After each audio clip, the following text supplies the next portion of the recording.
What's up, everybody, and welcome back to the channel. For those of you guys that are new here, my name is Luigi Gonzales, and I'm a first-year medical student at the University of California, Irvine. If you guys haven't watched my previous videos, today is part 4 of my mini-series talking about my experience going through cancer. And today I'll just be talking about, kind of how there's still some like lingering factors that still affect me today from my experience with cancer. If you guys haven't tuned in already, my previous 3 videos, the first one was talking about like the symptoms that I experienced and like basically everything that happened right before I got diagnosed. The second video was talking about um, just my experience going through chemotherapy and what my treatment actually was. And the third video was talking about the effects that cancer had directly after my treatment was over. So now I'm more so focusing on talking about, the effects that it had, let's see, maybe like 5+ years after treatment, because I was diagnosed in 2014 and around November or October of 2014. Um, and yeah, I finished treatment in February of 2015. So with that, it's basically over 6 years now since I finished treatment. And yeah, since then, like a lot of things has happened. I had to go through the whole recovery stage of from what I experienced. But now that I'm 6 years out, like I'll just give you guys a quick background of what happened since then. So after my treatment, I applied for college. I was able to attend USC with a scholarship. So that was really, really great. And then after that, I mean, even before I got sick, I was already kind of inclined to going into a career in medicine. And then going through what I went through just helped solidify it, because seeing what it's like to be a patient kind of gave me a different perspective compared to just shadowing doctors. So yeah, I knew I wanted to go into healthcare, specifically becoming a physician myself. So after going through USC, I applied for medical school, and now here I am at the University of California, Irvine, studying medicine. And yeah, there's still a lot of things that still affect me today from the chemotherapy that I went through. I'll just go through whatever comes up from the top of my head. The first thing is with working out. Because of the medications that I received, I believe specifically the vincristine, or it might be the doxorubicin also, which are very, potent chemotherapy drugs. They did have an effect on my heart where basically it kind of made the walls of my heart slightly thicker. So there is like, I mean, that's bad, but that's also something that happens with people who do a lot of lifting and exercise, where the muscles of the heart gets thicker. But one drawback to that, and what most like really big hefty power lifters have, is a decrease in their ejection fraction for their heart because of how thick the walls are. While it's ideal to have a lot of muscle, if you have too much, it's not able to function as properly. That's the most basic way that I could put it. And that's basically something that might affect me. So one of the things that the doctors tell me is, whenever I am working out, to avoid putting a lot of stress and pressure within my, like mediastinum regions, because if there is a lot of pressure there, then that's something that my heart has to fight against. And if my heart has to fight against that pressure, then basically it's gonna have to work, and it's as if I'm doing like what body like builders are doing, which is going to lead to the walls of my heart getting thicker and thicker, which is, as I said before, not good. So that's one thing. Another thing is, like I'm fortunate enough to be accepted to a medical school in Southern California, and that's because I still have to do my yearly appointments. One is with cardiology, and one is with what's it called? I forgot what they're called. It's like the Life Clinic, I think. And it's basically they follow along their cancer patients even after treatment, just so like the doctors that you're seeing are ones that are very familiar with your case and with what you've gone through, specifically like what chemotherapies you've done and everything. So yeah, with the Life Clinic, like they're very, very good. They are always on top of things. They make sure that I be seen once a year, just so they can follow up with me, since I am out of the remission period, or since I'm technically I think out of remission now. I'm out of that 5-year window where the cancer could come back. Now my appointments are only once a year. Back then, it was a real struggle in my first year of college, just because basically every other weekend or like once a month, I had to go somewhere, either for a scan, for an appointment, for a checkup, something like that. And it just took up a lot of my time.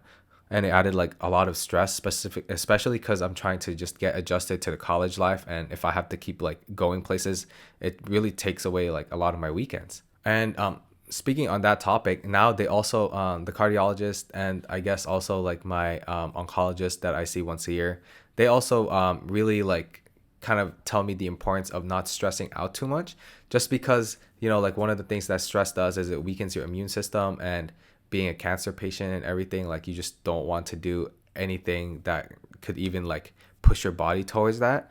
Yeah, so avoiding stress, that's that would be ideal, but I'm a medical student, so that is something that really really affects me, and it kind of makes things worse because when I stress out and I feel like I'm like pushing myself too hard or I'm stressing out too much, then there's another layer of stress that gets added on because I just think in my head, oh man, like they tell me not to stress out too much, I shouldn't be stressing out too much, which ends up stressing me out more. But honestly, I feel like it's all in the mind, like it's all about mindset, and that just kind of like makes me want to work on knowing myself better, and at the same time knowing what I'm capable of.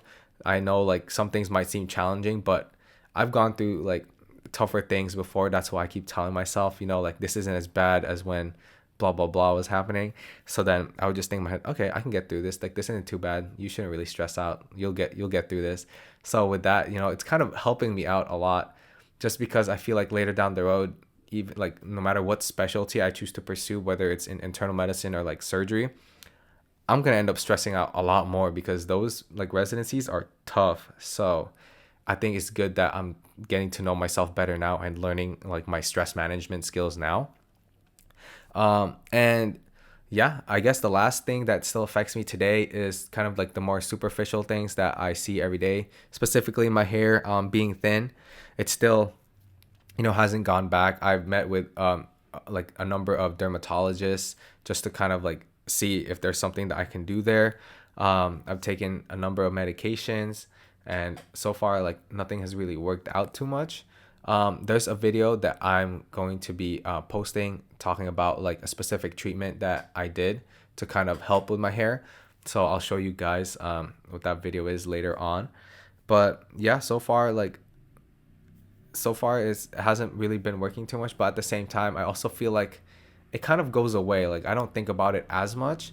It's just it makes me anxious and nervous meeting new people because I feel like that's the first thing that they're going to see and notice, because it is kind of like light. So I mean, if they don't know my story, then they're going to just think like, oh, like why is his hair thin? So that's kind of one of the things that makes me anxious and nervous whenever I'm meeting new people. Other stuff is, like I have a lot of stretch marks because I did gain a lot of weight during my treatment. But yeah, like that only affects me like if I'm going to the beach or something. But overall, it's not too bad. And the last thing is I have a PICC line scar right here for when I got my PICC line, which is basically the tube that the chemo goes through, and the long tube goes all the way to my heart. And that just makes it more efficient because if you can get the chemo, if you can get the chemo directly to my heart and my heart pumps, then it just shoots out all of the treatment to the rest of my body. And the last thing, which I guess is actually like something that I'm going to talk about in more detail in my next video, is there's still like some triggers that kind of gets to me, especially because I'm working in like the field of healthcare. I'm in medical school. I shadow a lot of doctors. I ended up shadowing a oncologist, hematologist. So that day was actually like really, really tough for me. And for my mental health, just like seeing other people going through something similar as to what I've gone through. One, yeah, this is something that I'm going to be going over like way deeper in my next video, which is just talking about, like as a medical student or as somebody that's going to become a doctor, how my cancer experience affected me. But one cool thing that I did want to talk about is when I was sick, I was hospitalized at the Miller's Children's Hospital in Long Beach, and UCI is actually partnered with that hospital. So later down the road, I might be able to shadow there and like basically like rotate there. So, like if that is the case, and if I'm ever there, I'm going to be making sure to like drop off some coffee or donuts to the oncology hematology ward. Like that would just be like really cool being there as a patient, dreaming to become a doctor, and then being there as like a third or fourth year medical student with my white coat on and my badge saying medical student, and just like going back there to like basically where it all began for me and like what sparked my interest in medicine. So I definitely cannot wait for that. Okay, and with that said, thank you guys so much for tuning in. If you guys want to check out my next video where I'm going to be talking about how my cancer or my experience with cancer affected, my path towards medicine, then make sure to hit that subscribe button. And if you guys haven't already, make sure to hit that like button. And if you or you know somebody that's going through a very great challenge right now, then make sure to reach out. If you guys have any questions or concerns, let me know in the comments down below and I'll be sure to respond.